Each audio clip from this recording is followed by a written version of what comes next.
ఈ నెల 22న సంధ్య థియేటర్ తొక్కిసలాటకు సంబంధించి సినీ నటుడు అల్లు అర్జున్ నాంపల్లి కోర్టు ముందుకు హాజరు కావాలని చెప్పి కోర్టు అయితే ఆదేశాలు ఇచ్చింది. ఇందులో దాదాపు 23 మంది నిందితులుగా గుర్తించగా A11గా అల్లు అర్జున్ పేరునైతే మెన్షన్ చేశారు. అందులో A1 నుంచి A10 వరకు కూడా సంధ్య థియేటర్కి సంబంధించినటువంటి వారిని నిందితులుగా చేర్చారు. మొత్తం కూడా సంధ్య థియేటర్కి సంబంధించినటువంటి వారిని ఇందులో నిందితులుగా చేర్చినప్పటికీ A11గా అల్లు అర్జున్ అయితే ఉన్నారు.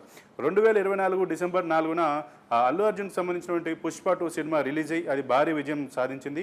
దానికి సంబంధించి ఆ సినిమా సంధ్య థియేటర్లో ప్రదర్శిస్తున్నప్పుడు అక్కడికి ర్యాలీగా అల్లు అర్జున్ అయితే రావడం జరిగింది. ఈ ర్యాలీలో రేవతి ఆమె కుమారుడు ఇద్దరు కూడా తీవ్ర గాయాల పాలవగా రేవతి అక్కడెక్కడ చెందింది. ఆమె కుమారుడు మాత్రం ఆసుపత్రి పాలై కోమాలో చేరాడు. ఈ ఘటనలో ఈ తొక్కిసలాట ఘటన పైన కాంగ్రెస్ పార్టీ ఇక్కడ ఉన్నటువంటి ప్రభుత్వం కూడా కేసును అయితే నమోదు చేసింది. అందులో అల్లు అర్జున్ కూడా ముద్దాయిగా చేర్చింది. ఆయనను ఒకరోజు కస్టడీ కూడా తీసుకున్నటువంటి పరిస్థితి కూడా మనం గతంలో చూసాం. ఇప్పుడు ఈ కేసుకు సంబంధించి ఈ నెల 22న అందరూ కూడా ఎవరైతే నిందితులు ఎవరైతే ఉన్నారో అందరూ కూడా నాంపల్లి కోర్టుకు హాజరు కావాలని చెప్పి కోర్టు సమన్లు అయితే జారీ చేసింది.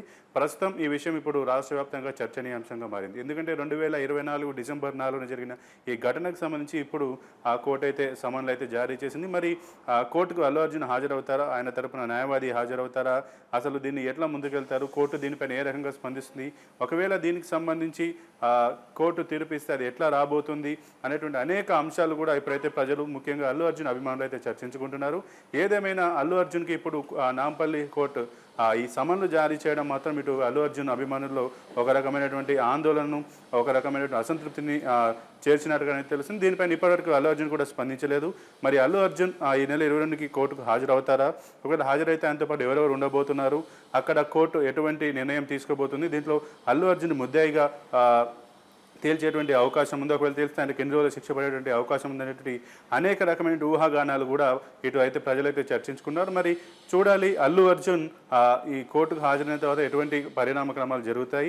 ఇప్పటికే ఈ విషయానికి సంబంధించి అల్లు అర్జున్ ఆయన కుటుంబం కూడా ఎవరైతే బాధితుడు ఉన్నాడో ఆ బాధితుడు కుటుంబ సభ్యులను పరామర్శించడం, వారికి నష్టపరిహారం అందించడానికి కృషి చేయడం వంటి అనేక అంశాలను కూడా చేశారు. మరి ఈ బాధితుడి కుటుంబ సభ్యులు కూడా అల్లు అర్జున్కి ఫేవర్గా ఉండి మీ కేసును విత్డ్రా చేసుకుంటారా లేదా అనేది మాత్రం ఇప్పుడు చర్చనీయాంశంగా మారింది. మరి దీనిపైన ఇక్కడ ఉన్నటువంటి ప్రభుత్వం కూడా ఏ రకంగా స్పందిస్తుంది, దీన్ని మానవతా దృక్పథంతో, ఎందుకంటే బాధితుడి కుటుంబానికి అల్లు అర్జున్ కుటుంబం కూడా ఇప్పటికే సాయం చేసి అన్ని రకాలుగా వైద్య ఖర్చులు కావచ్చు, అన్ని రకాలుగా సదుపాయాలు కల్పించడంలో వారైతే ముందుకుండి ఆదుకుంటూ వస్తూ ఉన్నారు.